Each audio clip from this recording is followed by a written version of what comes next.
Hello mga kasaka, panibagong tutorial na naman ang ating matutunghayan ngayon dahil maghahasik kami ng total of 13 kilos na binhi ng pichay. So, isa na namang malupit na tutorial ito mga kasaka dahil makita niyo sa likod namin bagong ani lang po ng palayan pero hahasikan na namin yan ngayon. So, panoorin niyo ito hanggang dulo mga kasaka. Ayun na nga mga kasaka, bagong ani lang ito, bali 2 araw mula pag-ani. So, tapos na nilang anihin yung palay at ano pong tawag nito sa inyo mga kasaka? Ang tawag kasi dito sa amin ay UR. So puro UR pa ito at na-spray na ito 2 araw. Pagka-harvest nila, pagkatapos hakutin ng palay, in-spray na nila to kaagad ng pangdamo. So ito yon, bali ayan green pa dito yung UR. So after 2 days nagiging patay na yung mga UR So yan ganyan siya kalawak mga kasaka. So, ang ginamit ko dito ay demolition. Demolition kasi kasaka dahil na-testing na namin ito at napakahusay nga niya. Madali lang siya makapatay ng damo. So, kung wala sa agri-supplies nyo, maglagay ako ng link sa Lazada at Shopee sa description box. So, piliin nyo lagi mga kasaka ang COD para iwas problema. So, balik tayo din ni mga kasaka sa paghahasik ng pichay. Ayan yung mga binhi nila. Ang pabito at saka kondor naman yung mustasa. So, din ako kay Papa kasi sa lubong ito, dun sa kabila yung mga kabakas na. Yung paghahanda ng buto mga kasaka, panoorin nyo na lang yung video ko dyan kung paano maghasik ng pichay. Mas detalyado po yun kung anong ilalagay at anong ihahalo sa paghahasik ng buto para hindi hakutin ng langgam. Tapos nakita nyo mga kasaka na ganyan nga ang UR. Napakakapal paano pero hinahasik ka na. Baka sasabihin nyo naman kasaka, bakit napakadamo advanced farming? So, abangan nyo na lang mga kasaka kung ano yung diskarte na ito dahil malawakan nga kasi ito. Isipin nyo, 13 kilos ito mga kasaka. Kulang-kulang 3 hectares ito. So, paano namin ito diskartehan na paano namin mapapadali ang trabaho sa napakalawak na pichayan kagaya nito.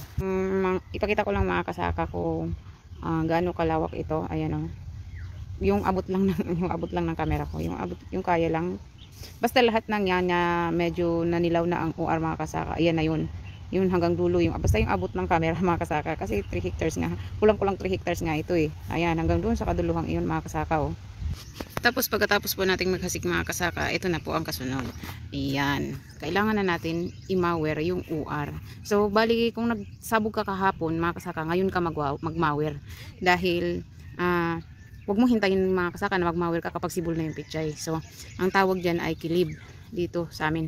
Kumbaga yung UR na minawer, yung mga parang straw ng palay na minawer or pinutol natin ng grass cutter, gagamitin natin yung kilib or pang cover dun sa mga pichay na sinabog mo. So yun yung magiging pang protection niya habang siya ay pasibol pa.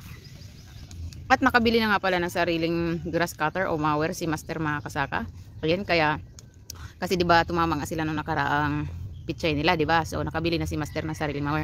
Gagawin ko na review ang mower na ito mga kasaka. Kaya hintayin nyo lang. Ayan, kitang-kita naman mga kasaka bagong bago. So ito yung gagamitin nila ngayon. Tapos dun sa kabila kasi bali 2 yung nagmamawer ngayon. Dun sa kabila may isa din nagmamawer doon. So ayan mga kasaka, in-adjust ko ng konti ang mic para maririnig nyo pa rin ako yung salita ko kasi masyado malakas yung tunog ng mower. So ayan mga kasaka, ngayon inumpisahan na ang UR na mawerin. Tapos ang yung UR nga ay magiging cover siya ng mga seeds na naihagis natin. At iintayin na lang natin yung pagsibol naman nila. Ayan, so bali 2 po ang nagmamawer. Dun sa kabilang dulo meron din po isang nagmamawer doon. At para madaling matapos ito kasi napakalawak nito mga kasaka. Andun yung isang mower ayun. Tapos ari naman yung isa, nasa kabila naman yung isa. Bali sa lubong to sila. Yan po ang isang nagmamawer, bali 2 sila. Tapos ito na yung namawer na mga kasaka So ayan, makikita natin nandiyan na yung mga yung UR na namawer. Tapos yung ilalim niyan, yung hasik na natin na pichay. So nasa ilalim na sila pero hindi pa sila sibol ngayon. At makikita natin flat na yung yung lupa, flat na yung pinag-anihan ng palay. So iintayin na lang natin ang pagsibol ng mga pichay dyan. Yun ang purpose nung pagkakamawer na yun ng mga UR mga kasaka. Gawin natin silang cover ng seeds. Hello mga kasaka, so nagbabalik ang inyong lingkod na si Bans Farming. So pang-4 na araw na ngayon mula paghasik natin ng pichay. Kaya ating titingnan kung successful ba ang ginawa nating paghasik ng may kilib. Let's go mga kasaka. So bali pang 4 na araw na mga kasaka, ano. At actually kapag ganitong may kilib mga kasaka, di pa gaano pag malayo ka pa, di gaano kita ang pichay kasi maliliit pa nga tapos may cover nga.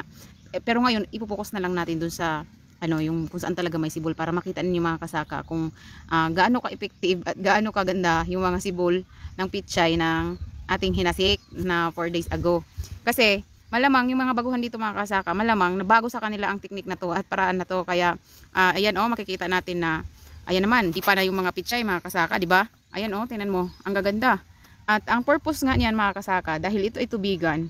So yung mga cover na yan, na mga UR o yung mga straw ng palay na pinag-anihan, magiging protection yan sa kanila. Halimbawa, kung sobrang init, protection yan sa kanila kasi di ba madaling maluto yung ano ng puno ng pichay mga kasaka.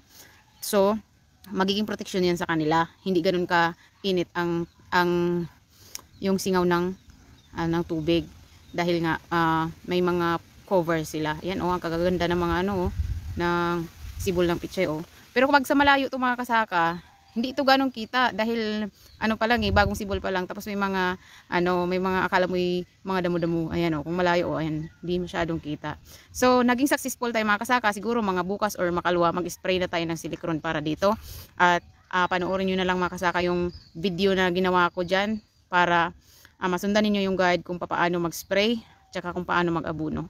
So see you next video mga kasaka. Sana may napulot kayong technique sa video na to. Maraming salamat sa pagsubaybay at happy farming.